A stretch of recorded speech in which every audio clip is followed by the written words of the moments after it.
Hello. അപ്പോൾ ഇന്ന് ഞാൻ വിചാരിച്ചേ അത്തമൊക്കെ അല്ലേ, അപ്പോൾ പായസം ഉണ്ടാക്കാമെന്ന് കരുതി. ഇന്ന് വിചാരിച്ചതല്ല, അത്തം തുടങ്ങുന്നതിന് മുന്നേ, അതായത് ഓണം തുടങ്ങുന്നതിന് മുന്നേ വിചാരിച്ചായിരുന്നു അത്തവും പിന്നെ 10 ദിവസം, അതായത് ഓണം വരെ പായസം ഉണ്ടാക്കണമെന്ന്. അങ്ങനെ വിചാരിച്ചിട്ട് കഴിഞ്ഞ ദിവസം റിലയൻസിൽ പോയപ്പോഴത്തേക്കും 4 കവർ പാക്കറ്റ്, അത് അത്ര ഗുണമൊന്നും മീൻസ് അത്ര നല്ലതൊന്നും അല്ല, അതെനിക്കറിയാം, ഹെൽത്തിന് കുറച്ച് ദോഷമാണെന്നൊക്കെ അറിയാം. എന്നാലും ഞാനുണ്ടല്ലോ, എനിക്കിങ്ങനെ ഗോതമ്പ് പായസമൊന്നും വയ്ക്കാൻ അറിയാൻ പാടില്ലാത്തതുകൊണ്ട് ഞാനിങ്ങനെ പാക്കറ്റിലുള്ള സംഭവം വാങ്ങിച്ച പായസത്തിൻ്റെ ഇതില്ലേ, റെഡി ടു മിക്സോ റെഡി ടു കുക്കോ അങ്ങനെ ഒരു സംഭവം ഇല്ലേ, അത് വാങ്ങിച്ചു. അതാണ്ട് ആയിരിക്കുന്നത് എല്ലാം ഇപ്പോൾ ഈ എടുക്കുന്നത് 1 2 3 4-മത്തത്. അപ്പോൾ ഞാൻ ആദ്യം വിചാരിച്ചു പാലട ഉണ്ടാക്കാമെന്ന് കരുതി. അതിന് ശേഷം പിന്നെ വിചാരിച്ച് വേണ്ട, സേമിയ ഉണ്ടാക്കാമെന്ന് കരുതി. സേമിയ എനിക്ക് കുറച്ചും കൂടി ഇഷ്ടമാണ്. അപ്പോൾ ഞാൻ ചിന്നുവിനോട് ശങ്കുവിൻ്റെ അടുത്തൊക്കെ പറഞ്ഞിട്ടുണ്ട്, എന്ന് തുടങ്ങി എല്ലാ ദിവസത്തേക്കും പായസം ഉണ്ടാവും, അപ്പോൾ നിങ്ങൾ ജോലിയും കഴിഞ്ഞ് വൈകിട്ട് ഇങ്ങോട്ട് വന്നേക്കണം എന്ന് പറഞ്ഞിട്ടുണ്ടായിരുന്നു.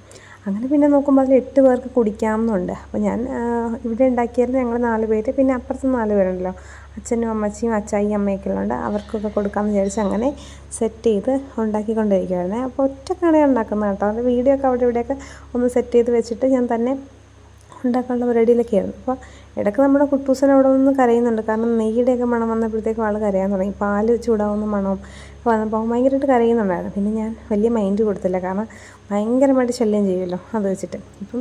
ഇതിപ്പോൾ ഞാൻ നോക്കി വേറൊന്നും കൊണ്ടല്ല, ഇതിനകത്ത് എന്തൊക്കെയാണ് ഇട്ടിരിക്കുന്നതെന്ന് എനിക്കറിയില്ലായിരുന്നു. അപ്പോൾ കുറേ പഞ്ചസാരയുണ്ട്, പിന്നെ നമ്മുടെ വേർമിസെല്ലിയുണ്ട്, അതുപോലെ പിന്നെ കുറച്ച് വളരെ പേരിന് 1 2 കശുവണ്ടി ഒന്നും ഇട്ടിട്ടുണ്ട്. പിന്നെ എൻ്റെ കയ്യിൽ സെപ്പറേറ്റ് കശുവണ്ടിയും അതുപോലെ കിസ്മിസൊക്കെ ഉള്ളതുകൊണ്ട് അതങ്ങ് ചൂടാക്കി ഇടാമെന്ന് കരുതി കേട്ടോ. പിന്നെ ഈ ഓണം, ക്രിസ്മസ്, വിഷു എന്നൊക്കെ പറയുമ്പോഴത്തേക്കും ആ ഒരു രീതി വെച്ചിട്ട്, ഇപ്പോൾ ഓണം എന്ന് പറയുമ്പോൾ ഫുൾ പായസത്തിൻ്റെ കളിയായിരിക്കും. പിന്നെ ക്രിസ്മസ് എന്ന് പറയുമ്പോഴത്തേക്കും ആ ഒരു plum cake, full plum cake, എവിടെ ചെന്നാലും പ്ലം കേക്ക്. അതുപോലെ വിഷു എന്ന് പറയുമ്പോൾ വിഷു കൈനീട്ടം എന്നൊക്കെ പറയാം. വിഷു കൈനീട്ടമൊക്കെ പണ്ട് കുഞ്ഞായിരുന്നപ്പോൾ ഇഷ്ടംപോലെ കിട്ടിയിട്ടുണ്ട്. ഇപ്പം അങ്ങനെ കിട്ടൽ വളരെ കുറവാണ്. പിന്നെ ഓണത്തിന് ഓണക്കോടിയൊക്കെ ഉണ്ട് കേട്ടോ. അപ്പോൾ എൻ്റെ പായസം ഏകദേശം ശരിയായിട്ടുണ്ട്. വലിയ കുഴപ്പമൊന്നുമില്ല, കുടിക്കാനൊക്കെ അത്യാവശ്യം നല്ലതായിരുന്നു എന്നാണ് എല്ലാവരും പറഞ്ഞത്. പിന്നെ വളരെ കുറച്ചുണ്ടാക്കിയത് കൊണ്ട് പെട്ടെന്ന് തീരുകയും ചെയ്തു കേട്ടോ. അതുകൊണ്ട് ഇനി നെക്സ്റ്റ് പായസമായിട്ട് വരുന്നവരെ കാണാം. ബൈ.